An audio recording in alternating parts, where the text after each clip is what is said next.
নমস্কার, আপনারা দেখছেন P4 বাংলা টিভি। মনের কথায় এই এপিসোড নিয়ে আমি সৌরভ আপনাদের সঙ্গে।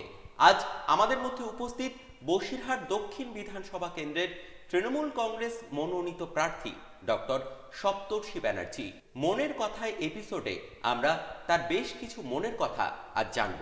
দেখুন P4 বাংলা টিভি, সবার জন্য।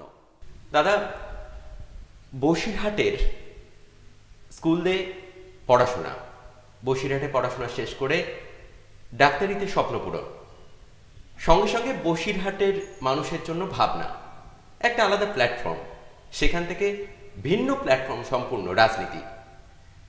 এখানে এসে কেমন লাগছে নতুন প্ল্যাটফর্মে? রাজনীতির আঙিনায় আমার জন্ম আকস্মাৎ, হঠাৎ।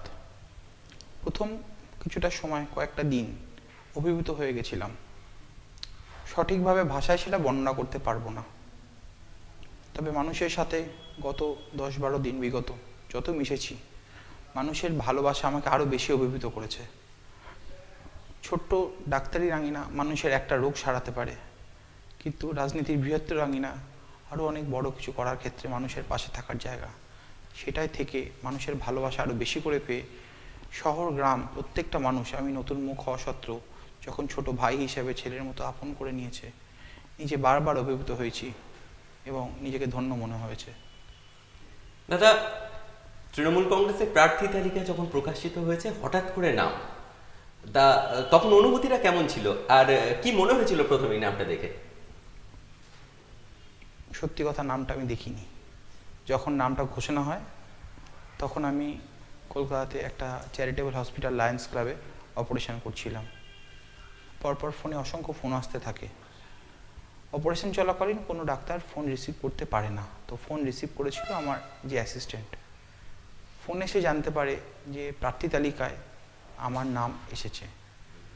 সকালবেলা সদ্য আমাকে তৃণমূলের প্রার্থী তালিকার নাম কোনো আশ্বাসবিহীনভাবেই শুধু তৃণমূলে আমাকে যোগদান করানো হয়েছে। অপারেশন করাটা চোখের খুব সূক্ষ্ম কাজ।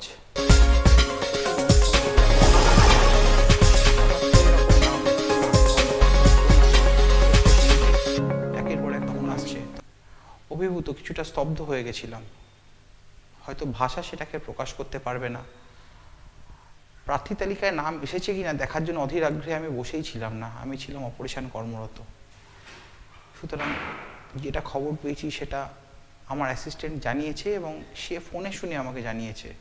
সেই সময় আমি টেলিভিশনের পর্দা দেখার মতন অবস্থায় ছিলামই না। দাদা, গত কয়েকদিন এই রাজনীতির আঙিনায় আসার পর বিগত 10 দিন ধরে বিধানসভা এলাকার বিভিন্ন জায়গায় ঘুরছেন, মানুষের সাড়া কতটা? আমি প্রার্থী, মাননীয় মমতা বন্দ্যোপাধ্যায় আমাকে বসিরহাট বিধানসভার প্রার্থী করেছেন। ওনার এই উন্নয়নের সাড়ায় আমি একজন অংশীদার মাত্র। মুখ আমি সপ্তর্ষি ব্যানার্জি, আসল প্রার্থী মাননীয় মমতা বন্দ্যোপাধ্যায়। সেই ভেবেই মানুষ প্রত্যেকটা জায়গাতে আমাকে আপন করে নিয়েছে।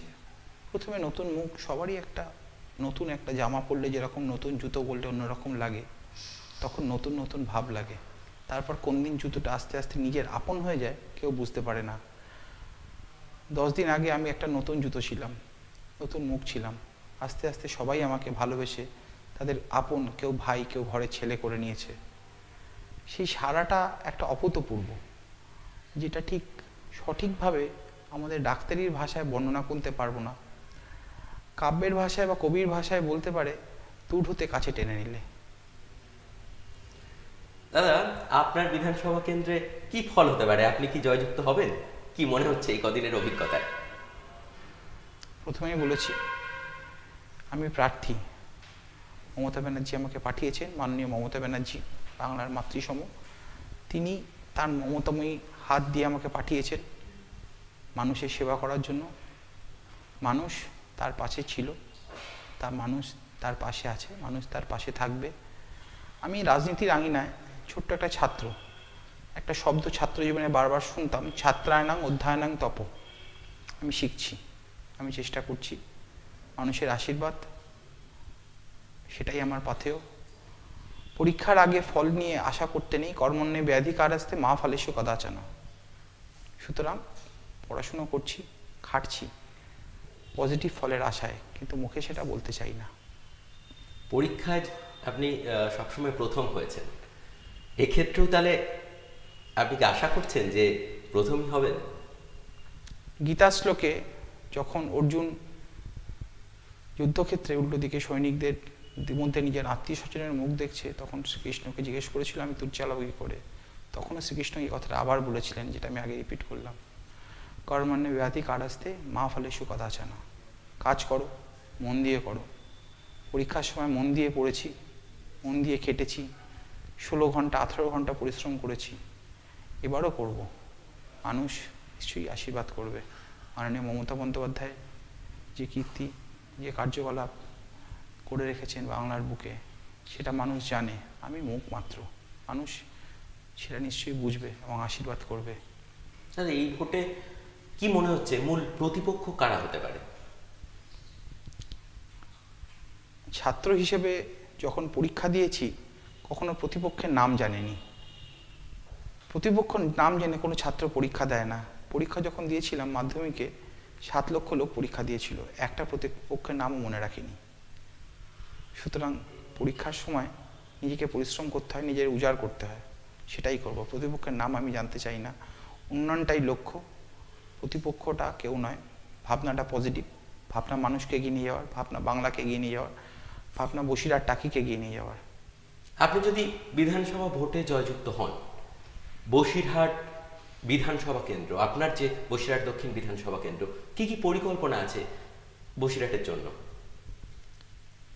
প্রথমেই বলেছি, রাজনীতির আঙিনায় আমি নতুন। একটা বিধানসভায় একজন মানুষের কি ক্ষমতা থাকে, কতটুকু করে আনার ক্ষমতা থাকে, সেটা সম্পর্কে সঠিক প্রজ্ঞা আমার নেই। সেটা নিয়ে সঠিক কোনো ভবিষ্যৎবাণী বলা করে মানে মানুষকে মিথ্যা আশ্বাস দেওয়া। তবে স্বপ্ন প্রচুর আছে, স্বপ্ন প্রচুর আছে। বুক ভরা স্বপ্ন নিয়ে আজকে ব্যস্ত জীবন ডাক্তারির থেকে সময় বার করে রাজনীতির আঙিনায় মানুষের কাছে বৃহত্তর স্বার্থে নেমে পড়েছি। আজ থেকে 23 বছর আগে যখন আমার মা ক্যান্সার আক্রান্ত হন, আমার বাবাকে সর্বস্ব খরচা করে ছুটে যেতে হয়েছিল চেন্নাই অ্যাপোলোতে। কলকাতায় ক্যান্সার চিকিৎসা ছিল না। আজও প্রচুর মানুষ রেগুলার ফোন করতে থাকে।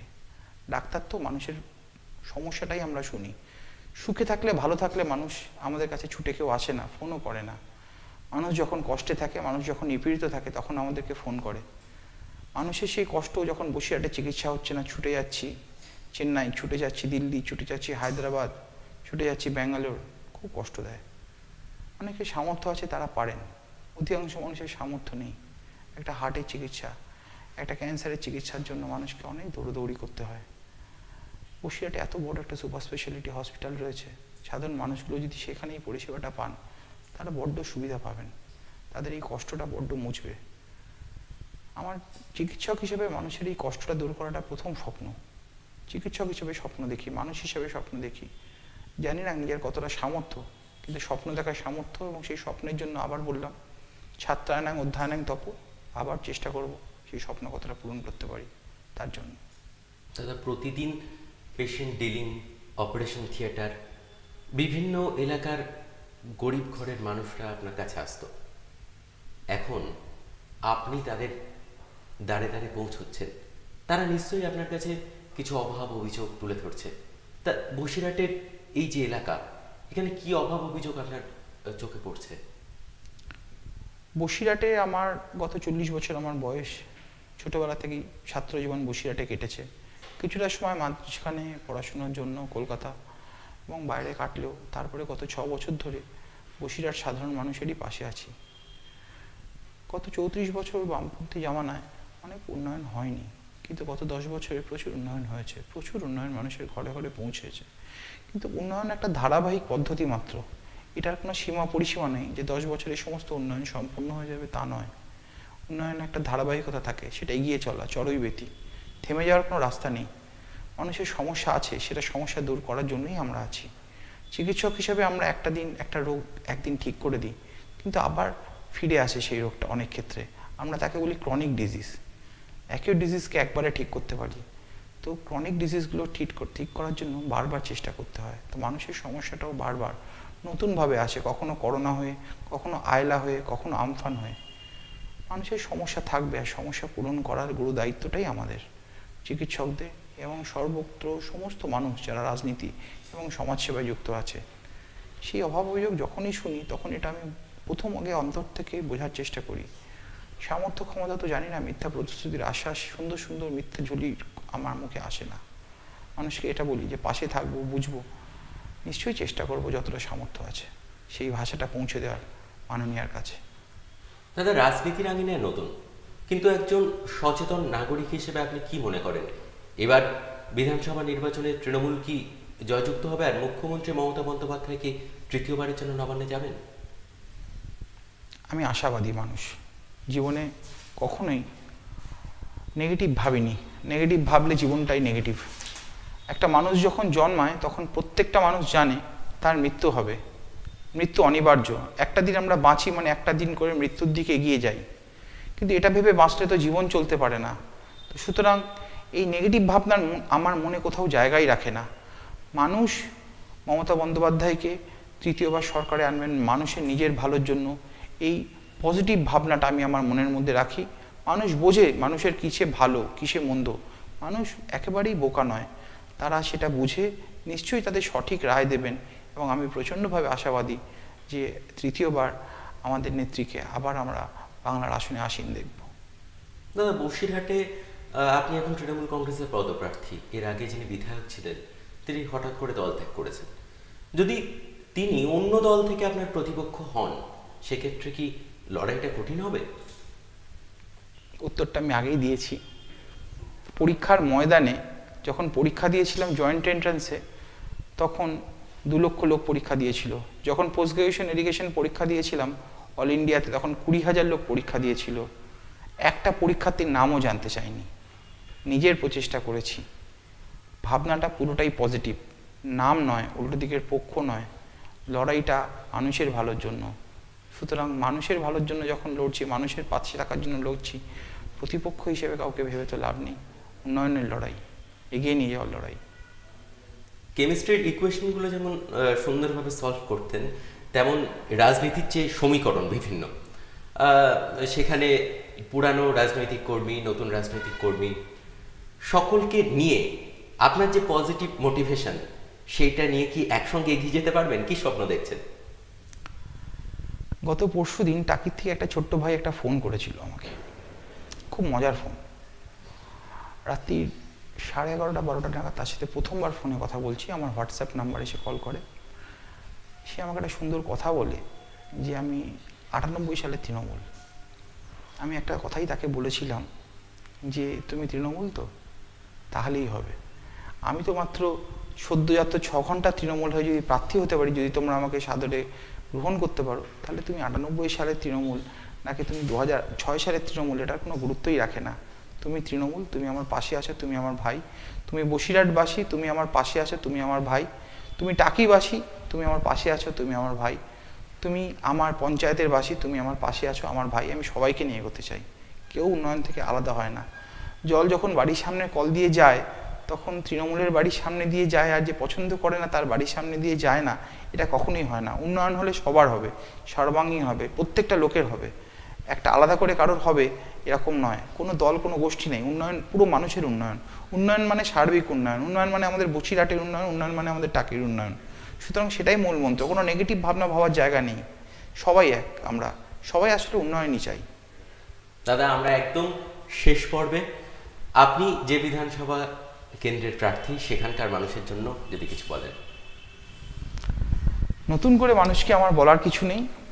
মানুষ জাগ্রত, মানুষ বুদ্ধিমান, মানুষ সাম্প্রদায়িক সম্প্রীতি চায়, মানুষ শান্তিতে থাকতে চায়, মানুষ খাদ্য, অন্ন, বস্ত্র, বাসস্থান চায়, মানুষ সুচিকিৎসা চায়, মানুষ চায় তাদের বাক স্বাধীনতা, মানুষ নিজের ভালো বোঝে, মানুষ কে ভালো কে মন্দ সেটা আরও বোঝে, মানুষ আশীর্বাদ করবে, মানুষ আশীর্বাদ করবে এবং মানুষ আশীর্বাদ করবে, মানুষ দোয়া করবে, সবাই পাশে থাকবে, উন্নয়নের জোয়ার আরও যেন এগিয়ে যাবে।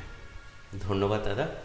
আমরা এতক্ষণ মনের কথায় এই এপিসোডে আমাদের মধ্যে পেয়েছিলাম বসিরহাট দক্ষিণ বিধানসভা কেন্দ্রের তৃণমূল কংগ্রেস মনোনীত প্রার্থী ডক্টর সপ্তর্ষি ব্যানার্জিকে। তাকে আমাদের স্টুডিওর পক্ষ থেকে অনেক শুভকামনা এবং ধন্যবাদ। দেখতে থাকুন P4 বাংলা টিভি, সবার জন্য।